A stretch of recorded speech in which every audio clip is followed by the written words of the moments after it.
anatumia jeshi. Huyo nimemsikia kaenda Tanga kuambia wanajeshi kwamba JWTZ isichafue sifa, isikubali kuchafua sifa ya jeshi. Sasa sini huyo wakati kabla hajaanza kampeni ndio aliliambia jeshi, aliliingiza jeshi katika mambo ya siasa. Ni huyo Samia.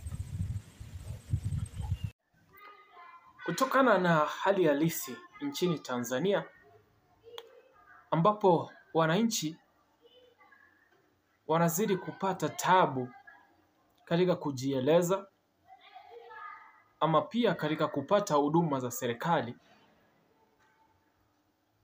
na baadhi ya changamoto ambazo zimeweza kusababishwa na serikali ya Samia Suluhu, wananchi kadha wameweza kuonekana wakiweza kujitokeza na kuweza kupinga mambo haya yanaweza kutekelezwa na serikali batili iliyoko mamlakani. Msikilizaji, elewa kwamba kituo chetu kipo hapa kila siku na sisi tunazungumza kwa niaba ya mwananchi.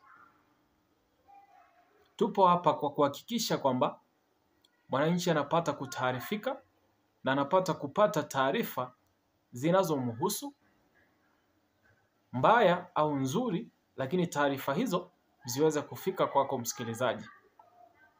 Sasa nimeweza kupokea video ya bibi fulani ambaye ameweza kuzungumza matamshi makali sana ameyatumia dhidi ya serikali ya Samia Suluhu. Katika mazungumzo yake ameweza kusema kwamba nikizungumza kwamba nchi yetu imeharibika, najua anaweza kaniua, lakini hata hivyo sina cha kupoteza, kwa hivyo nitazungumza.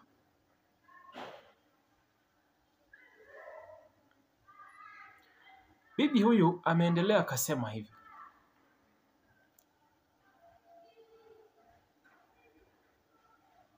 sijawahi kuona serikali ya hivi.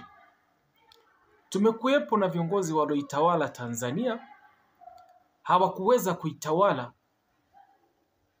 katika misingi ambayo Samia ameitawala Tanzania.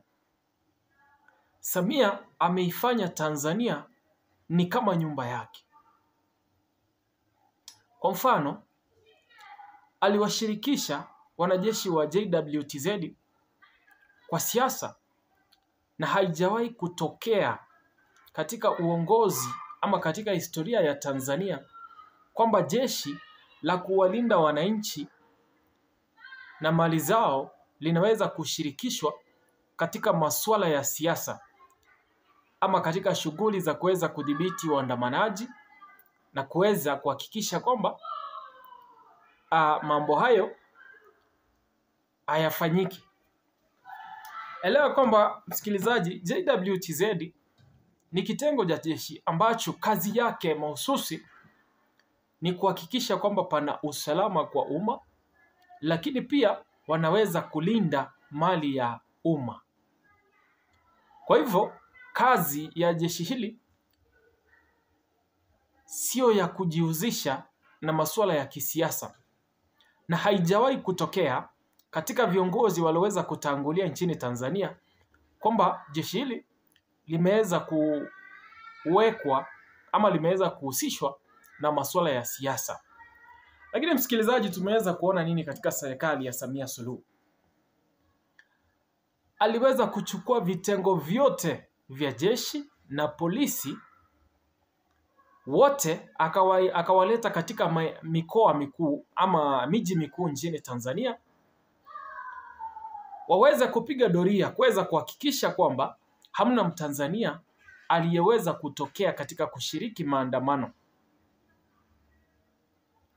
jambo ambalo ni kinyume na haki ambazo wanasimamia baadhi ya vitengo vya polisi na jeshi la nchini Tanzania. Utawala wa kike umenichosha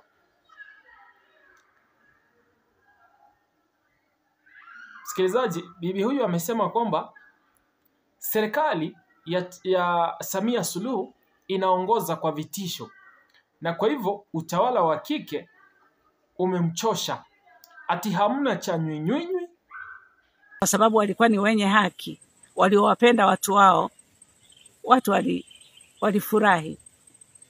Lakini tulipopata mtawala muovu, basi mioyo inaugua. Ni watu hao waliofurahi katika utawala fulani, katika tawala nyingi zilizopita, haijalishi walitawaliwa na Muislamu au na Mkristo, lakini watu walikuwa na amani, walifurahi. Lakini ameingia huyu wa sasa hivi, watu wanaugua.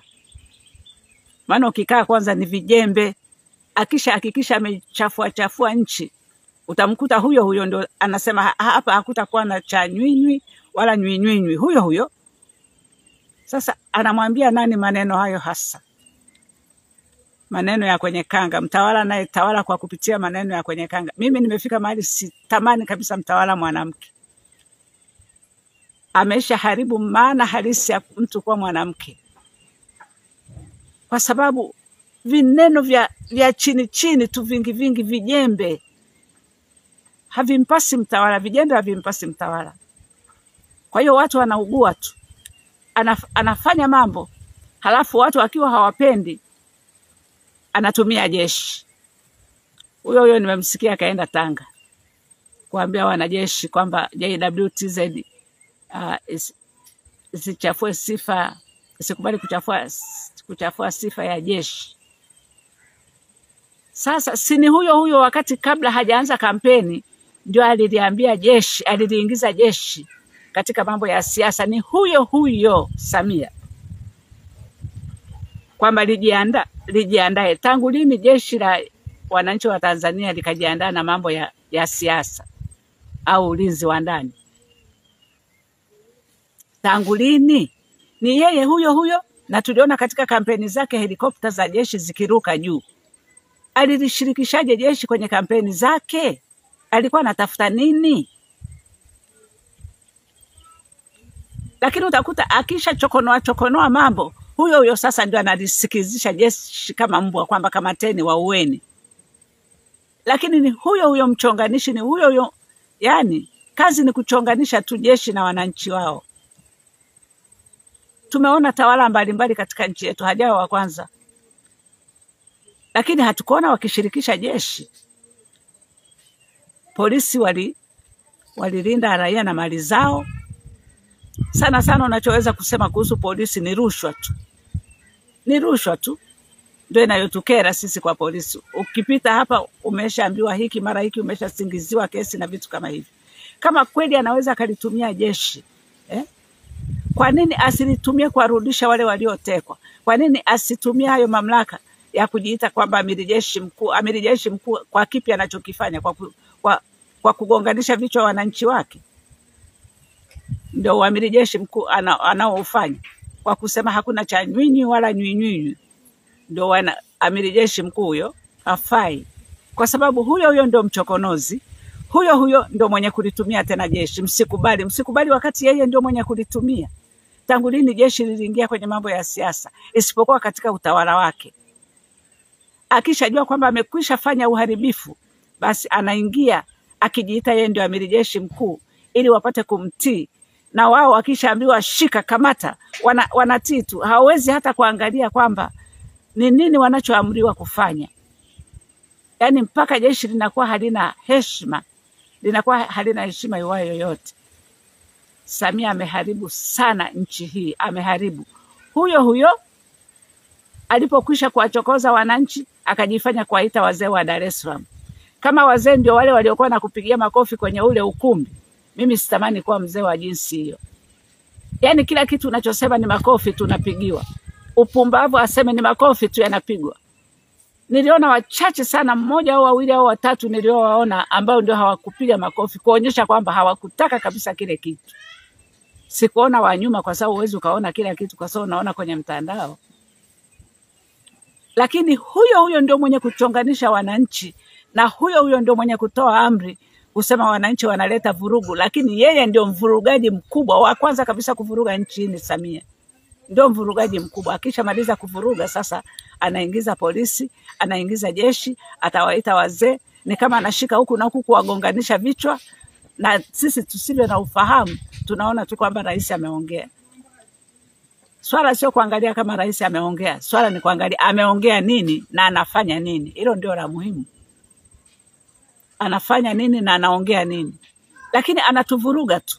Yaani tusipoangalia, kweli nchi hii inahitaji ukombozi. Inahitaji kabisa ukombozi, kwa sababu kama tukiendelea tunazidi kuona watu wanavyokufa, watu wamekufa, hakuna chochote kinachoeleweka. Ya naona kwamba nguvu aliyotumia ni sawa kama alivyokuwa akiwaambia wazee wa Dar es Salaam kwamba kwa nini hamkuwazuia watoto wenu? Unafikiri watoto wameshakuwa wakubwa, wako kwenye majumba yao, utatoka huko kwenda kumwambia mtoto wako kwenye mji wake kwamba usiende kuingia kwenye maandamano wakati ndio watawala wa kesho? Au nafikiri Samia atakaa milele? Hapo alipo tu ameshakuwa mzee, ana wajukuu huyo. Lakini utakuta hata haandai nchi, yeye anachoona kwamba ni pesa basi. Rais huyo ndio aliyewaambia mawaziri wake kwamba kuleni kidogo kidogo, mle sawa sana urefu wa kamba zenu. Ndio utawala huo. Swala ambalo linaonyesha kwamba anaongoza kwa kuwatisha wananchi. Anipata msikilizaji? Ikiwa kiongozi anaongoza kwa vitisho, ina maana ameona kwamba amekataliwa ama hajaweza kukubalika na jamii ya watu wale ambao anaweza kuongoza. Na kwa sababu hiyo anatafuta njia za kutisha ama kutumia vyombo vya dola kuweza kuhakikisha kwamba anatuliza uchungu uliopo kati ya wananchi, kwa sababu ya kusambaza woga na kuweza kuonyesha kwamba ukiweza kudhubutu kusema jambo unaweza kupotezewa maisha yako. Na kwa hivyo woga ule unafanya kwamba wananchi wanapata kutulia.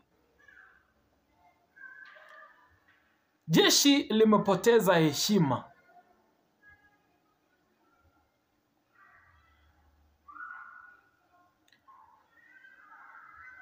Msikilizaji, jeshi linapoteza heshima kwa njia gani? Jeshi ambalo lina kazi yake mahususi sasa hivi linapata kushirikishwa katika shughuli ambazo ni tofauti na kazi yake. Na kwa hivyo wananchi wanaanza kuliona jeshi kama watu ambao wana msimamo. Kwa hivyo limeweza kusababishiwa kwamba linapoteza heshima kwa sababu hawatekelezi majukumu yao kama inavyostahiki.